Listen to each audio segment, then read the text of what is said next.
ದಟ್ಟ ಕಾಡಿನ ಹೃದಯದಲ್ಲಿ ಪ್ರಕೃತಿಯ ನಿಯಮವೇ ಆಡಳಿತ ಮಾಡುತ್ತಿದ್ದ ಕಾಲವದು.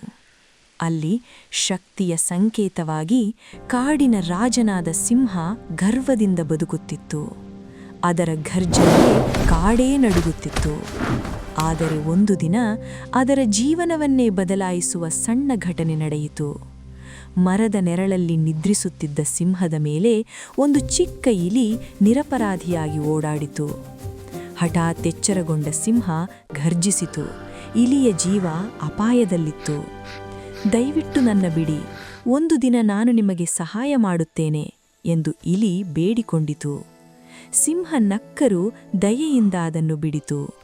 ಆದರೆ ವಿಧಿಯ ಆಟ ಮುಗಿದಿರಲಿಲ್ಲ. ಕೆಲವು ದಿನಗಳ ನಂತರ ಅದೇ ಸಿಂಹ ಬೇಟೆಗಾರನ ಬಲೆಗೆ ಸಿಕ್ಕಿತು.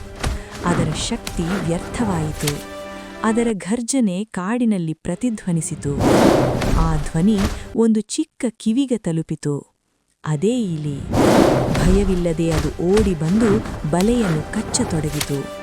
ಒಂದು ದಾರ ಕಿತ್ತು ಹೋಯಿತು, ಮತ್ತೊಂದು. ಕೊನೆಗೆ ಸಿಂಹ ಮುಕ್ತವಾಯಿತು.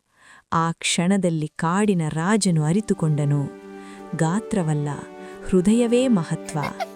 ಯಾರನ್ನೂ ಸಣ್ಣಮನು ಎಂದು ತಗ್ಗಿಸಬೇಡಿ, ಏಕೆಂದರೆ ಚಿಕ್ಕವರ ಸಹಾಯವು ದೊಡ್ಡವರ ಜೀವ ಉಳಿಸಬಹುದು.